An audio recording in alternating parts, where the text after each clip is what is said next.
In the last several videos, we did some fairly hairy mathematics, and you might have even skipped them. But we got to a pretty neat result. We got to a formula for the slope and y-intercept of the best fitting regression line when you measure the error by the squared distance to that line. And our formula is, and I'll just rewrite it here just so we have something neat to look at. So the slope of that line is going to be the mean of x's times the mean of the y's minus the mean of the xy's. And don't worry, this seems really confusing. We're going to actually do an example of this actually in a few seconds.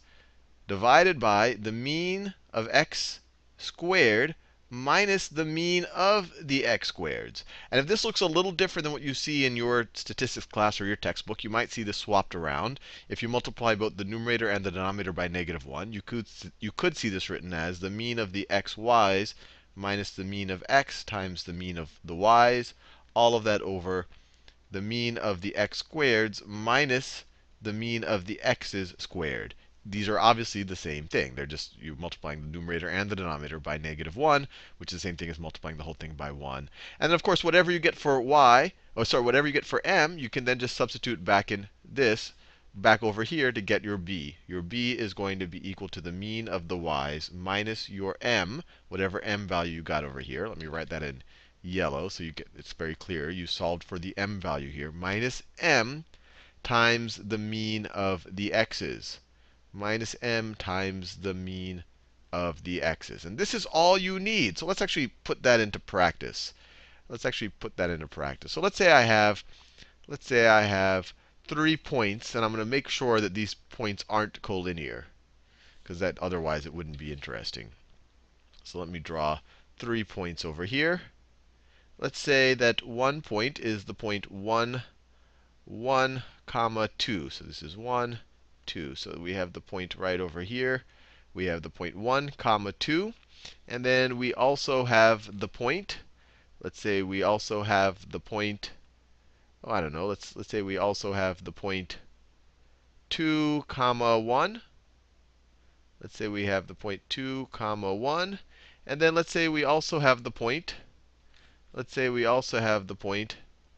3, comma, I don't know, let's do something a little bit crazy. Let's do 3, comma 4. So 3, let's do it over here. Let's do 4, comma 3, just so we can actually fit it on the page. So 4, comma 3 is going to be something right over here. So this is 4, comma 3. So those are our 3 points. And what we want to do is find the best fitting. We want to find the best fitting regression line, which we suspect is going to look something. We'll see what it looks like, but I suspect it's going to look something like that. But we'll see what it actually looks like using our formulas, which we have proven. So a good place to start is just to calculate these things ahead of time and then just substitute them back into the equation. So what's the mean of our x's? The mean of our x's is going to be 1 plus, I'll do the same colors, 1 plus 2, 1 plus 2 plus 4, plus 4 divided by, I'll do this in a neutral color. The mean of our x is divided by 3. And what's this going to be? 1 plus 2 is 3, plus 4 is 7 divided by 3. It is equal to 7 over 3. Now, what is the mean of our y's?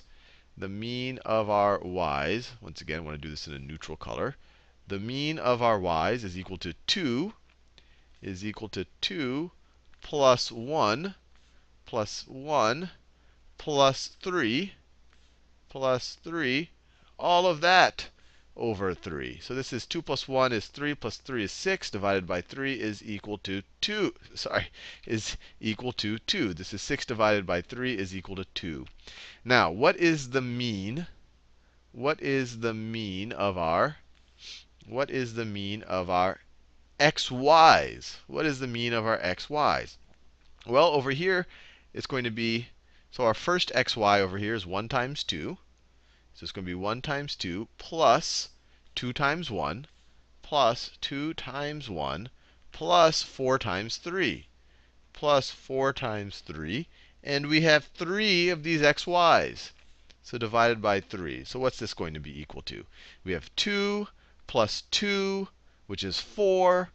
4 plus 12, which is 16. So it's going to be 16 over 3. Did I get that right? 4 plus 12. Yep, 16 over 3. And then the last one we have to calculate is the mean of the x squareds.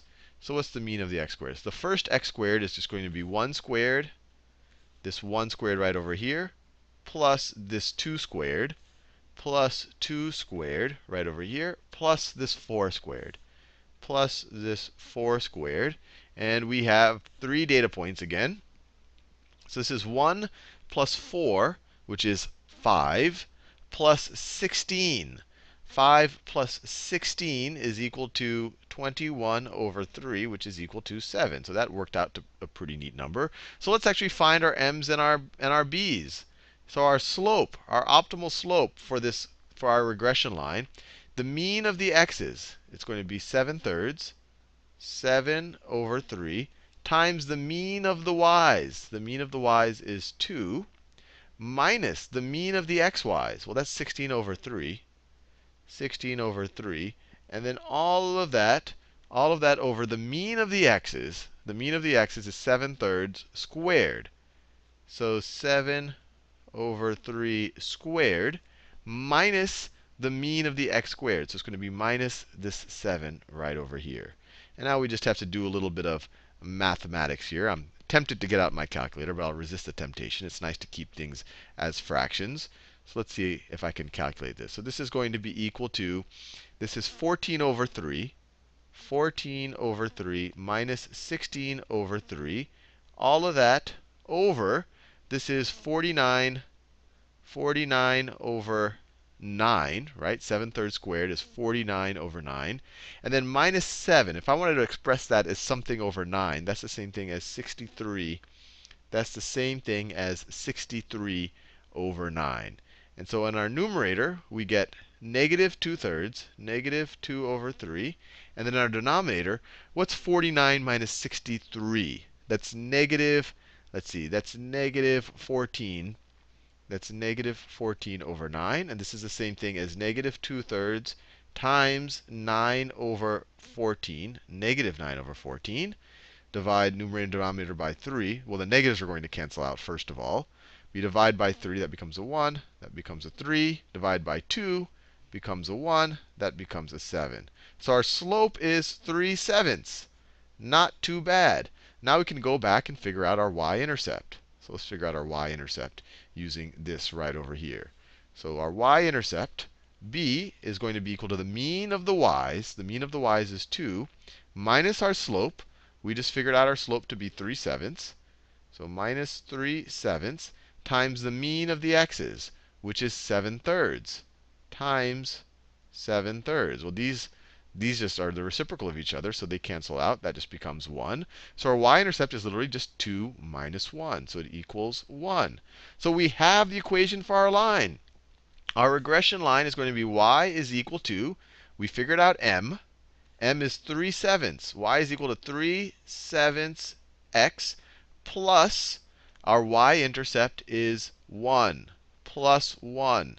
And we are done. We are done. So let's actually try to graph this. So our y-intercept is going to be 1. It's going to be right over there. And the slope of our line is 3/7. So for every 7 we run, we rise 3. Or another way to think of it, for every 3.5 we run, we rise 1.5. So we're going to go 1.5 right over here. So this line, if we were to graph it, and obviously I'm hand drawing it, so it's not going to be that exact, is going to look like that right over there. And it actually won't go directly. It actually won't go directly through that line. So I don't want to give you that impression.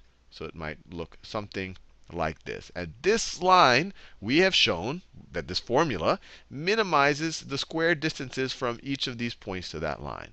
Anyway, that was, at least in my mind, pretty neat.